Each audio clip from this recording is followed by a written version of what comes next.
I thought it'd be fun to do an episode on the top 3 reasons why software developers burn out. Now, what I can tell you is I've had experience as a software developer. Fact, it's been a little while, but I actually still remember some SQL queries, and I remember how to write some code. And of course, I do remember HTML very, very well as JavaScript. And I thought, hey, what do you know? I might know how to develop software. Anyway, the point I'm trying to make is I recall these things from my past. And I recall the major issues that I had many, many moons ago in the early 2000s when I was helping build websites and helping do things with regard to trust and safety at eBay and helping with, projects for one of the world's greatest tool providers for agile tooling solutions. And, I had an opportunity to work with lots of different companies, including 1-800 Contacts and others, where I literally had a job where I was asked to go in and help create things to help make lives easier.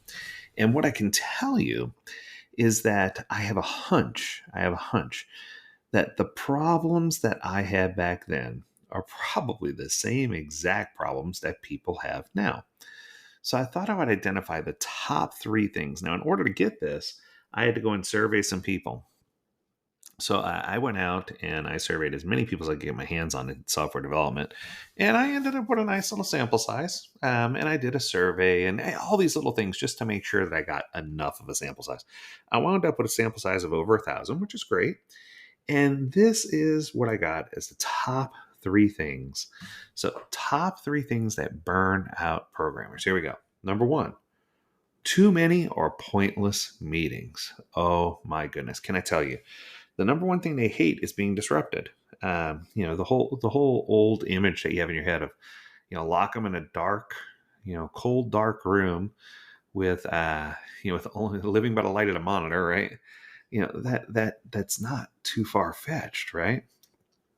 So introduce things like Agile, where you have a jillion meetings, many of which the developers don't belong in anyway.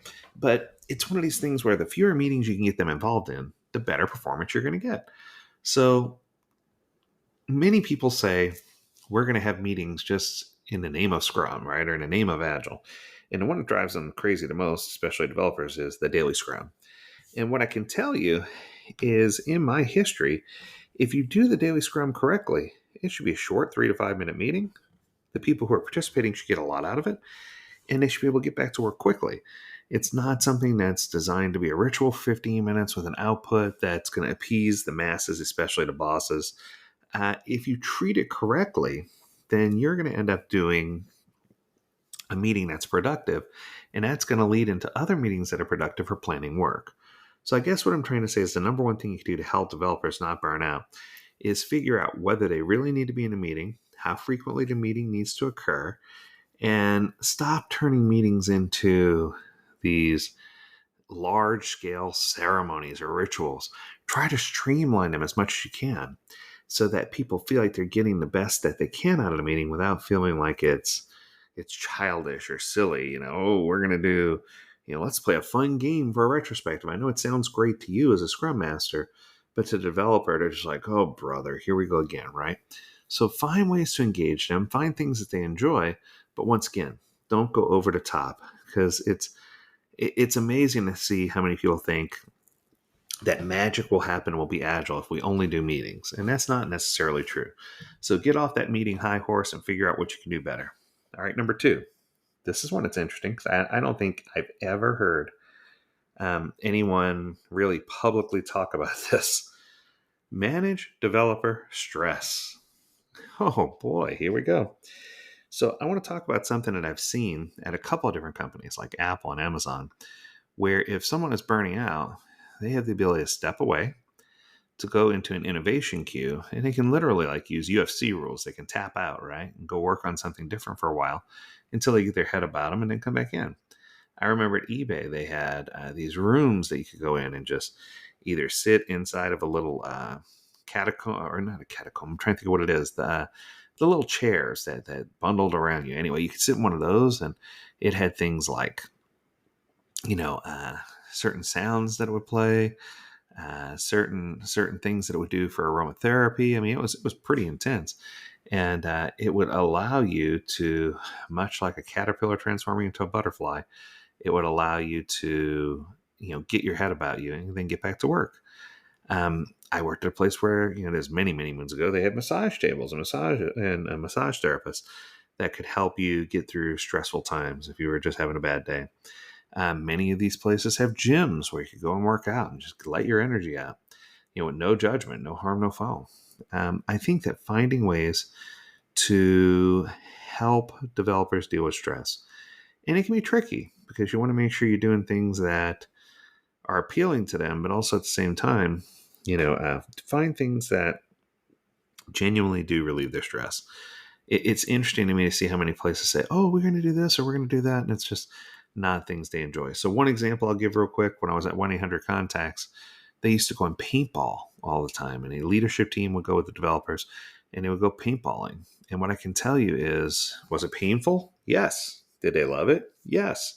Everyone loved the time. They loved being able to go out and do this. The other thing that they did was, oftentimes on Fridays, they would have a 1-hour episode on customer server or on company servers where people could play an online game.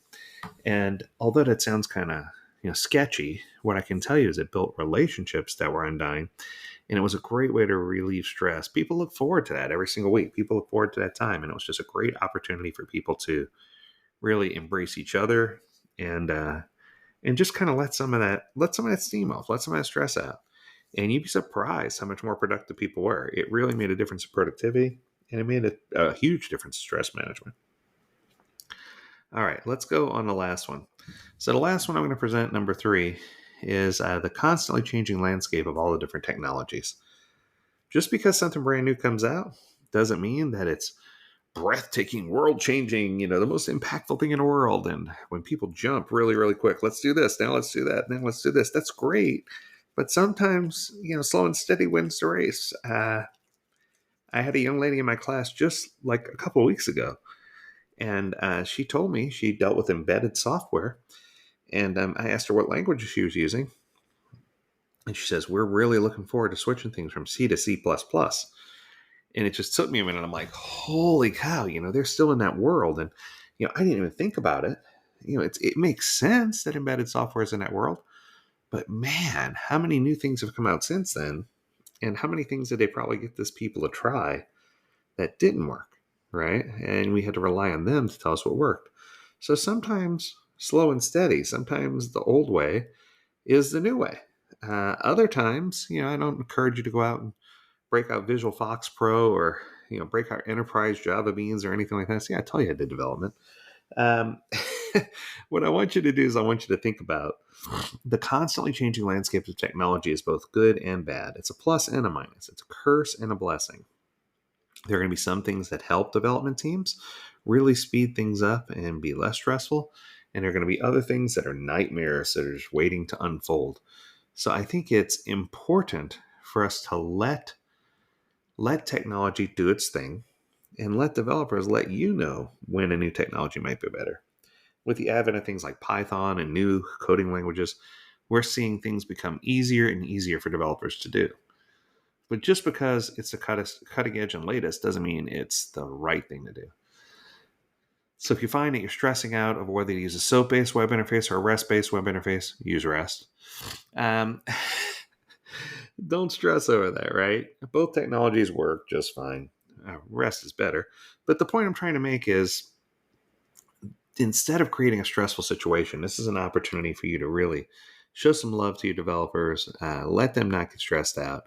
And if you do these things and you focus on letting programmers be programmers instead of trying to teach them to be something else, you're going to benefit in the long run.